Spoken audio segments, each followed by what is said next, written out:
Hi, I'm Gianmaria Griglio, conductor and the composer, and welcome to a new episode of Conducting Pills, a series where we take a repertoire piece or a part of it and we analyze it from a conductor's point of view. In this episode, we will take a look at the first movement of Mozart's Symphony No. 40, at its phrasing, at its structure, and of course, at some conducting tips.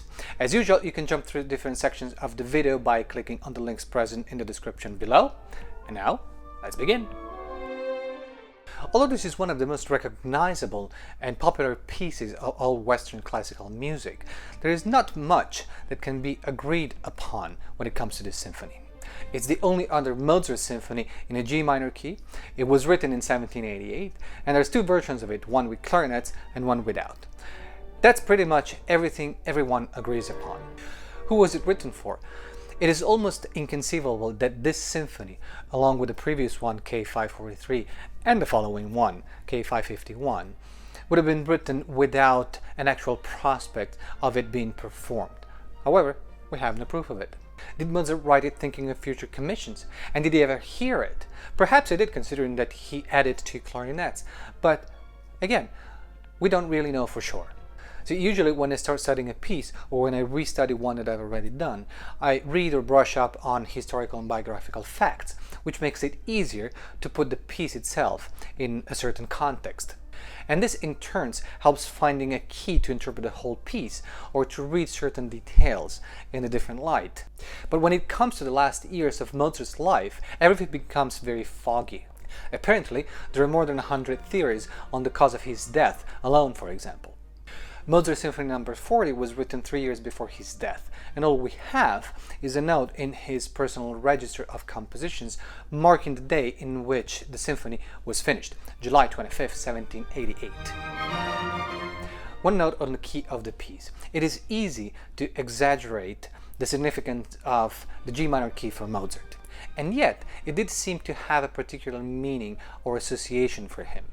Hermann Abert, speaking about Don Giovanni, refers to the G minor key as the key of passionate grief. And that is something that is quite obvious in Mozart's operas. Just think about Pamina's aria from the Zauberflöte, for instance. But also his instrumental music shares some of this emotional aspect. In the other G minor symphony, the K183, for instance, written in 1773,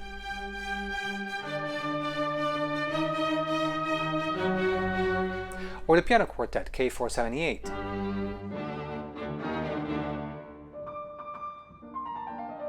Or the string quintet, K516.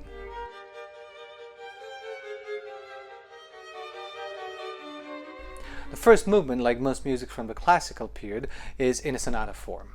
An exposition with the first and the second theme, a development, and a recapitulation. Weird enough for the time, though, there is no slow introduction. And on top of that, the symphony begins in a piano dynamic. See, we're used today to go to a concert and sit quietly when the lights go down so that the music begins in total silence. But it was not like that back then. Lights stayed on, people were chatting, people were eating, and so forth. The introduction, or loud beginning, was there to tell people that, well, the show was starting. And this is exactly what Mozart does in his previous symphony with a slow introduction,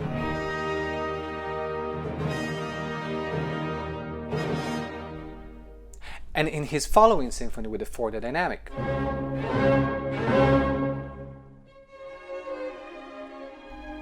But not in this one, which adds even more mystery to the symphony.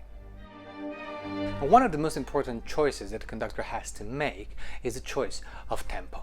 Mozart marked it at first as allegro assai, which means quite fast, but then, and this is very unusual for Mozart, he crossed it out and changed it to allegro molto, which means very fast. Now that doesn't necessarily mean that one should go as fast as possible, and allegro is still an indication of feeling rather than pace.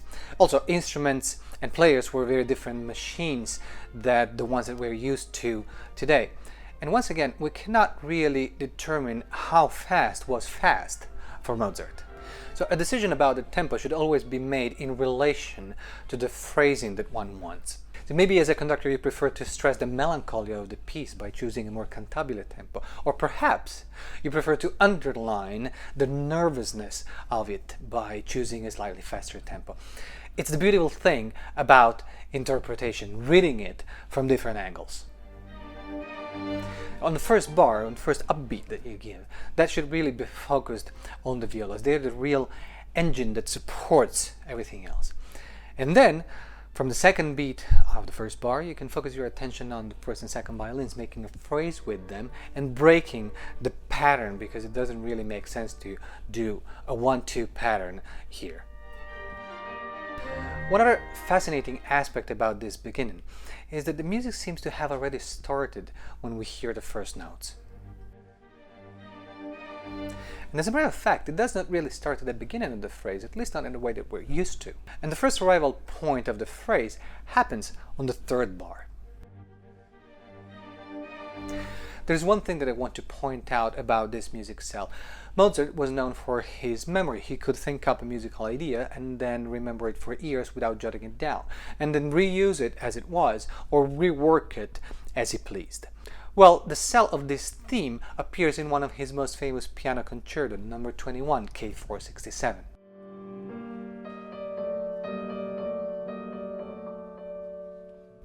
And notice how in bar 14 and 15, the only moving part in the strings is, again, the violas. The violas are really of essential importance in this symphony. And adding the viola as a moving part, it counterpoints the woodwinds and adds a darker color. Moving on, the opening phrase is repeated, but notice how Mozart uses the bassoons to close the previous phrase and make it clear that the arrival point is after 3 bars by closing the harmony and adding 2 oboes in its support. The nervous energy of the viola's accompaniment is propagated to the bassoons, cellos and basses in the forte, coming up with bar 27. And it's a transition full of emotional spikes in the scales, in the sforzando marks, that takes us directly to the second theme. And notice the bar of rest, that while completing the previous phrase structure, it adds a moment of total silence before moving on. It's like we need to take a breath after all this drama before we're able to relax into the second theme. This second theme is not so contrasting with the first theme as it usually happens, and the first theme itself is not that aggressive or masculine in its nature to begin with. Now, the second theme begins with a chromatic passage, and even though it's in a major key, it holds in itself that uneasiness and that unrestfulness of the first theme.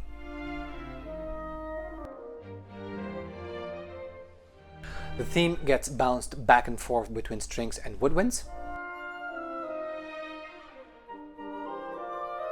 And we're taken then through a crescendo to the reintroduction of the first thematic cell.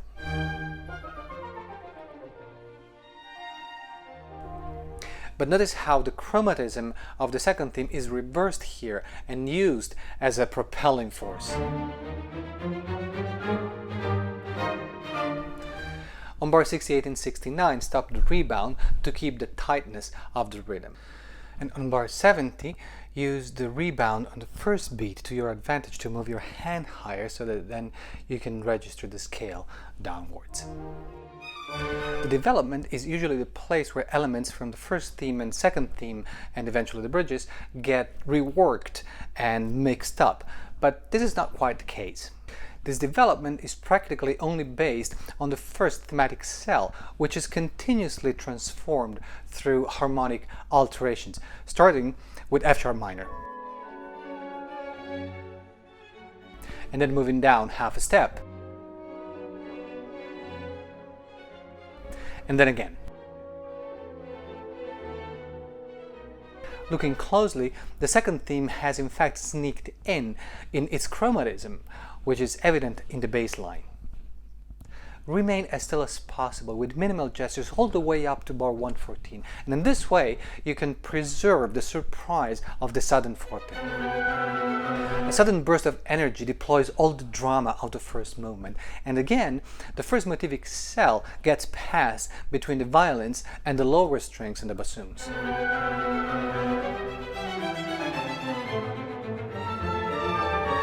The energy dissolves and the same cell comes back, weeping.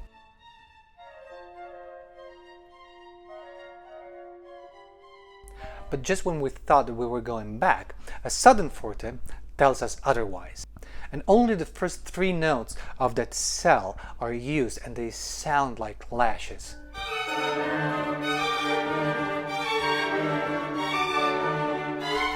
And then finally, through a non-accidental chromatism, Mozart takes us back to the recapitulation.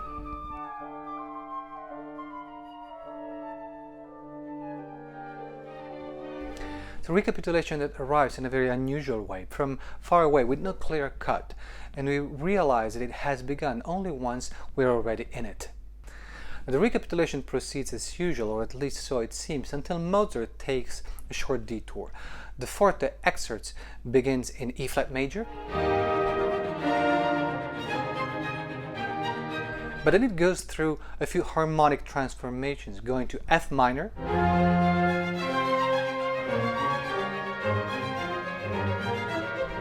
until through a progression we land on the home key of G minor with all its drama.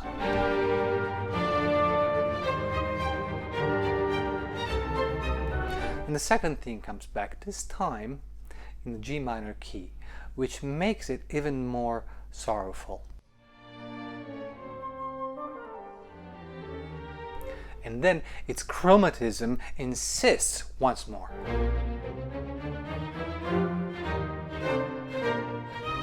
Drive the chromatism with a short rebound like in the X position and end in the higher part of your space, and this will make the sudden piano come through much clearer. And if you have the second violins sitting on your right, you can catch the piano of the woodwinds with your left hand, and your right hand will be in position right there ready to catch the cue of the second violins. Then the rage leaves room to desperation, and we are completely lost in sadness.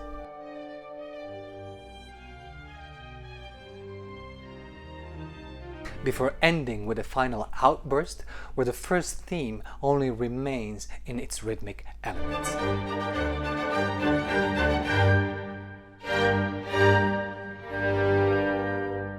Even though it doesn't seem so difficult to conduct from a purely technical point of view, Mozart is always full of traps. There's an absolute balance of everything: form, phrasing, color, dynamics. Too big of a gesture and the gentleness is broken. Too timid of another one and the impetus is gone.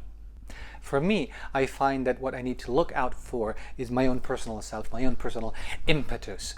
Something that gets much better when I just let the orchestra play without interfering too much with what they're doing.